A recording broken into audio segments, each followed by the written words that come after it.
The up-to-date one comes from one of the most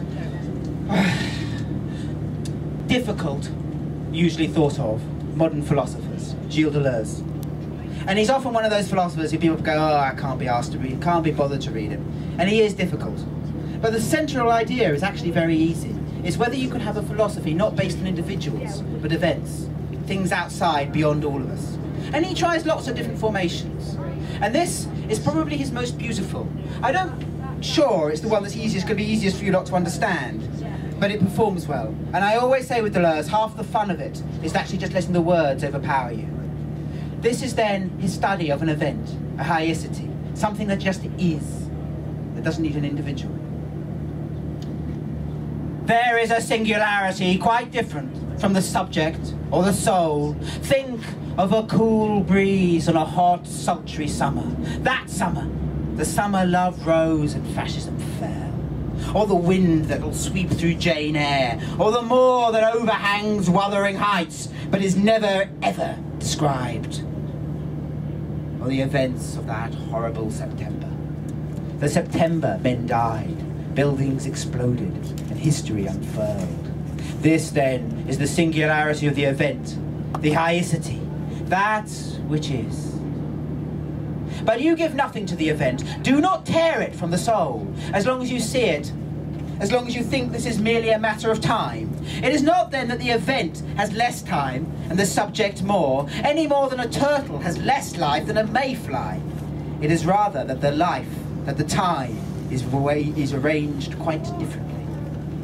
A subject holds on to its moments, bends them into memory, unfurls being across them, while the event pitches itself once and forever into that wild time that exists in the gaps between us all. The time a word is spoken, that is over, even as it begins to be what it is, even as it has a power to shake things for 1,000 years. The time of Dionysus Zagros, a god who laughs in the lightning fork of his destruction. You have, then, the singularity of a locust storm on a desert afternoon, if only you have the courage to live it. And you have had, since ever you were a baby and had a chuckle without a soul. But be warned, you will not free the event, nor think it for what it is, merely as you see it as some kind of accident of substance. You must say this, and say it in one breath. The vampire stalks at 5 o'clock on the winter's afternoon, and the setting sun, the glowing vampire's eye, are caught in the same great event, the same impure crystal of time. Nor are these events ever one or many. They are rather like great tidal waves sweeping all before them, washing forwards across time. Say it then, say it in one breath, I say. The man falls from the high pavement in a January day in Turin, as the horse is beaten to death, and the philosopher rises, quite mad. And the madness of Neitsche and the death of the horse are caught in that same event. An event that washes right forwards, right here, right now.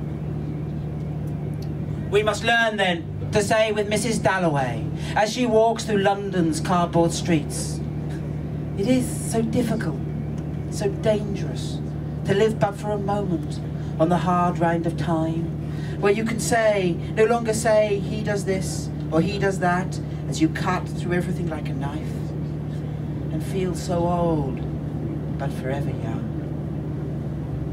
You have then the singularity of a desert storm or a winter's afternoon, if only you have the desire to live it.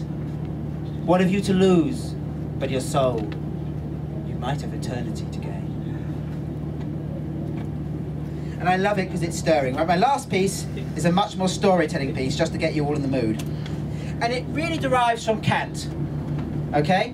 And not Kant, it really derives from Nietzsche. And in, Beyond Good and Evil, he has a very rude story about how Kant came up with the Critique of Pure Reason, which he says in the end comes down to we perceive by means of a means, a faculty.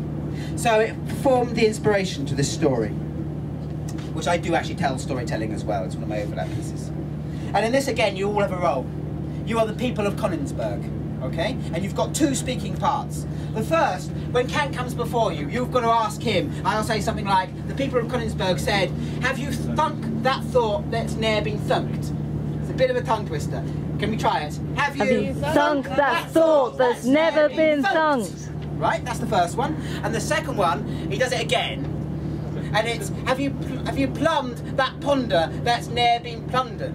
So have you plumbed that ponder that's ne'er been plundered? Try it. Have you plumbed that ponder that's never been plundered? Yeah, I don't think you're drunk enough. It's much better when you're much, much drunker. West Country drunk audiences are good for this one. So just get yourself in the mood, all right? There was once a man in the misty city of Königsberg who everyone knew was so good. Well, he got up at 5 o'clock every single day. And you've got to be good to be that. He refused to wear elastic. He designed himself a pair of suspenders made out of clockwork. He always went for a walk at exactly the same time, 2:30 if you're counting. And what was more, they used to set their clocks by him. And many of them wondered how you could have time at all without old Father Kant to show you the way. And he wrote great books. He wrote them on geography, geology, geomancy, geometry, physics, metaphysics, astrophysics, pataphysics, health and harmony, health and safety, law and order. And he read great books too. So it was not a surprise one day when he went into his closet, clutching in his hand a great book by a certain eminent Scotsman. But everybody in Königsberg muttered, because they knew in those days, but not in these. All great books by Scotsmen were either full of bankrupt morality, threadbare economics, or coruscating corrosive concepts. And this book had all three. And so it was. Kant's manservant, Pepe, heard the bellow of rage ringing through Kant's house, a bellow in which agony was mixed with ecstasy, elation with frustration. And he ran before Kant and he said, Master, Master, are you all right? And Kant said, it is this book, Pepe. It has just proved to me that God does not exist. Oh, I wish you hadn't told me that. It's blasphemy. I'm going to have to wash my ears out. Don't worry, Pepe, because this book has also proved to me that you don't exist. What, me? It's a bit personal. Don't worry, Pepe. Nobody will notice as long as you keep on making the tea on time. And anyway, that's not the half of it. This book has also proved to me I do not exist. And I have to confess, that is a huge wrench. What, you, me, and God? What have we ever done to Mr. Hume, I want to know? It is not the half of it, Pepe. This book has also proved to me that philosophy does not exist. And that means I'm out of a job. What are you going to do, Master? I shall tell you what I'm going to do, Pepe. I am going to stay here and I am going to think. I am going to stay in my closet and I'm going to think. I'm going to think the thought that's ne'er been thought before, the thought that explains all thinking. And Pepe was greatly impressed. And he went amongst the marketplace, and everybody wondered, because Kant stopped going for his walk, and they asked him what he was doing. And Pepe said, well, he's thinking a thought that's never been thought before, the thought that explains all thinking. And people couldn't wait to hear that thought. More than that, without Kant going for a walk at 2:30, they couldn't set their clocks in time, because how can you have time at all without Kant to show you the way? Well, at 5 o'clock one morning, all the bells of Königsberg rang loud, and they knew it was Kant, and he was summoning them. And they went down to the marketplace, and they went before Kant, and they said, have you done it? Have you? Thunk the thought that's never been thought before. And Kant said, I have thought that thought. I have thought the thought that's never been thought before. The hardest thought is possible to think. The thought that explains all thinking. We think by means of thought. Except, of course, he called it an a priori synthetic truth, which made it sound so much cleverer.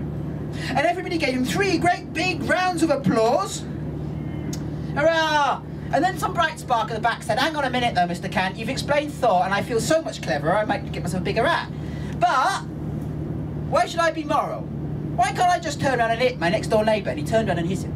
And his neighbour hit him back, and soon there was a fight in the marketplace in Königsberg. And Kant, he went back up to his closet, and he pondered. He pondered, he pondered, he pondered, he pondered. He pondered morality and how we have it. And throughout Königsberg there was silence, punctuated only by the occasional howl that somebody was hit. Till that was at 5 o'clock one morning. Once again they heard the bells loud, and they knew they were summoned.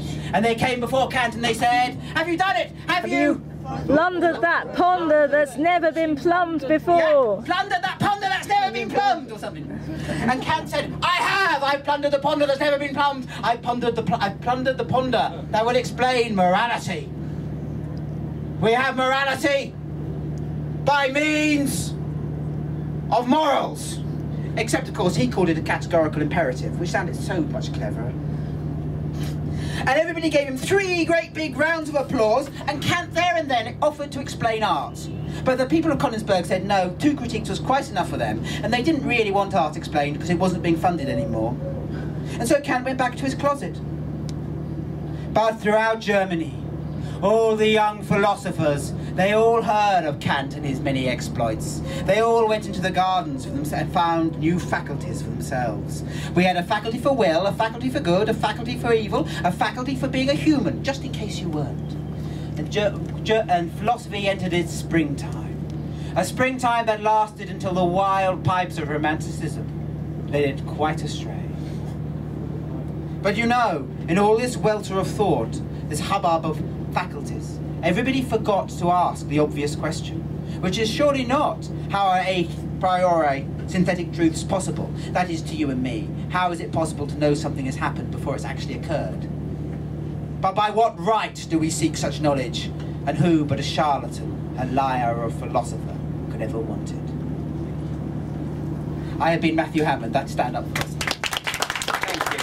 I have to say, before I get into the Bible, 2 or 3 things. First of all, I have books for sale. A romp through the history